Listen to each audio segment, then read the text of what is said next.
그레이스교에서 진행하는 기독교 고전 매일 읽기 프로젝트 에이든 토저의 하나님을 추구함 챕터 4 하나님을 아는 것 맛보아 알지어다 시편 34편 8절 말씀.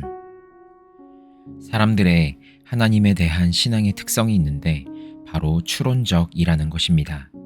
그들에게 있어서 하나님은 실제가 아니라 추측입니다. 개중에는 이렇게 이야기합니다. 하나님은 분명히 존재할 테지. 그러니까 우리는 하나님이 존재한다고 믿는 거야. 오직 풍문에 의존해서 하나님을 알고 있습니다. 그래서 그들은 자신들이 막연하게 생각하는 하나님의 존재를 지금껏 그들이 쌓아 올린 그들만의 교리와 온갖 잡동사니와 함께 마음의 뒷전으로 하나님을 놔둡니다.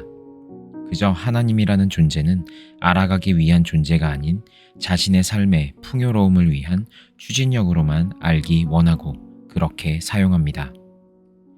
이런 사람들의 공통점이 있다면 하나님을 개인적 경험으로는 모른다는 사실입니다. 다시 말해 그들의 마음속에서 하나님이 자신을 인격적으로 만나고 친밀한 관계로 나아간다는 것은 단 한 번도 생각해 본 적이 없는 사람들입니다. 그리스도인들에게는 어떨까요? 마찬가지로 그들은 오랫동안 교회도 다니고 기독교의 교의와 교리를 익혔으나 많은 그리스도인들에게 있어서도 하나님은 비실제입니다. 그냥 교회에서 배우고 말씀을 통해 들은 여러 가지 지식을 가지고 자신이 생각하는 이상적 하나님을 꿈꾸며 그것에 충성하려고 노력하고 있다는 것입니다. 그러나 하나님은 그를 사랑하는 인격에게는 향기를 불어넣으시고 그를 변호하시고 사랑하시고 일하시며 그분을 필요로 하는 언제 어느 때나 나타내 보이시며 존재하십니다. 성경인 이와 같은 것을 사실로 받아들이고 설명합니다. 이 책에 등장하는 많은 사실로서의 증명들 가운데 저자는 성경에서의 4가지 구절을 말하고 있는데요. 첫째, 여호와의 선하심을 맛보아 알지어다.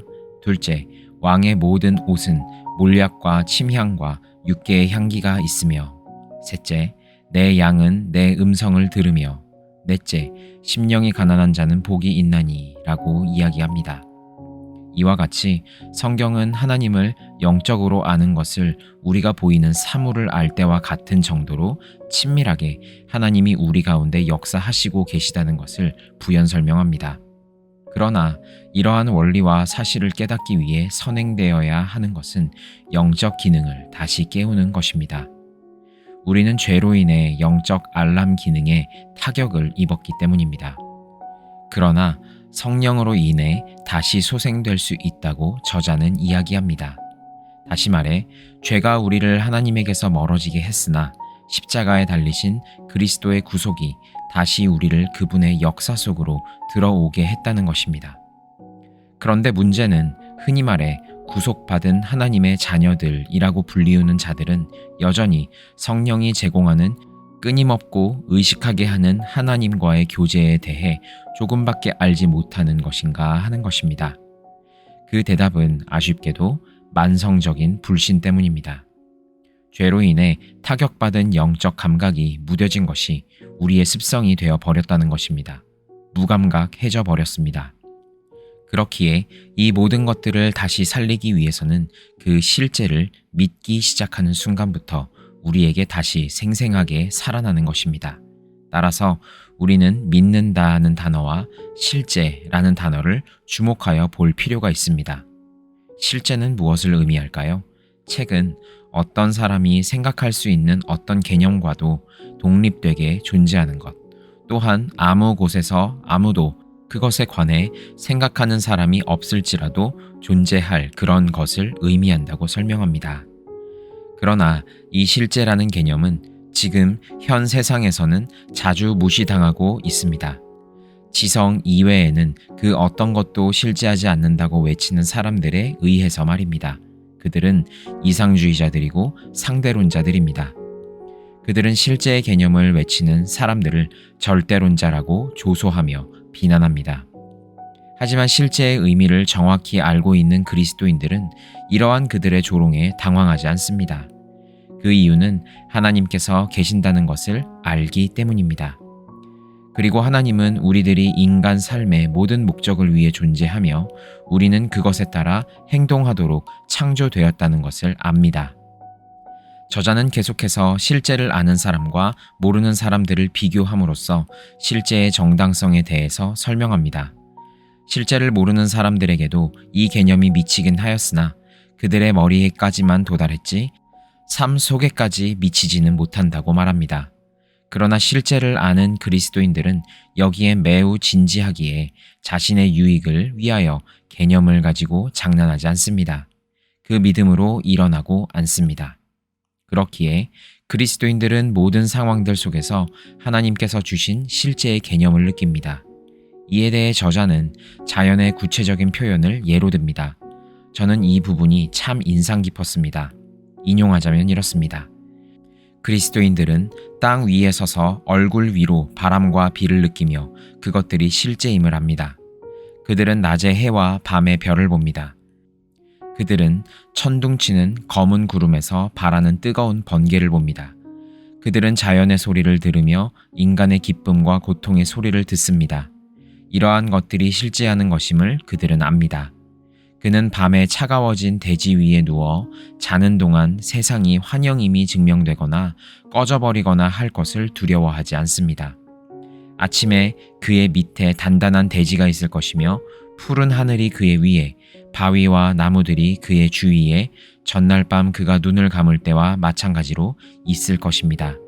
그렇게 그들은 실제의 세계 안에 살고 즐깁니다. 그래서 그들은 하나님께서 한 명 한 명을 독립적인 존재로 만들어 주셨음을 인정하면서 살아가는 것입니다. 그렇다면 두 번째 단어인 믿다는 어떤 의미를 가질까요? 믿는 것은 상상하는 것을 의미하지 않습니다. 상상이란 실제하지 않는 형상을 마음에서 투영해내어 거기에 실제성을 부여하려고 노력하는 것이지만 믿음은 아무것도 만들어내지 않으며 단지 이미 그곳에 있는 것을 그대로 믿는 것입니다. 그러나 우리에게 있어서 문제는 우리 스스로 옳지 않는 사고의 습관을 형성해 왔다는 것입니다. 보통 우리는 눈에 보이는 것을 실제적인 것으로 생각하고 보이는 것이 아닌 세계는 의심의 눈으로 바라봅니다. 왜냐하면 이건 세상적인 관점에서 실제가 아니기 때문입니다. 그래서 보이지 않는 곳에서 찬란하게 빛나고 있는 하나님의 도성을 발견하지 못합니다. 그러나 일반적으로 그리스도인들에게는 보이지 않는 것에 대한 믿음이 있습니다. 저자는 이에 대해 그리스도인의 믿음의 대상은 보이지 않는 실제라고 덧붙입니다.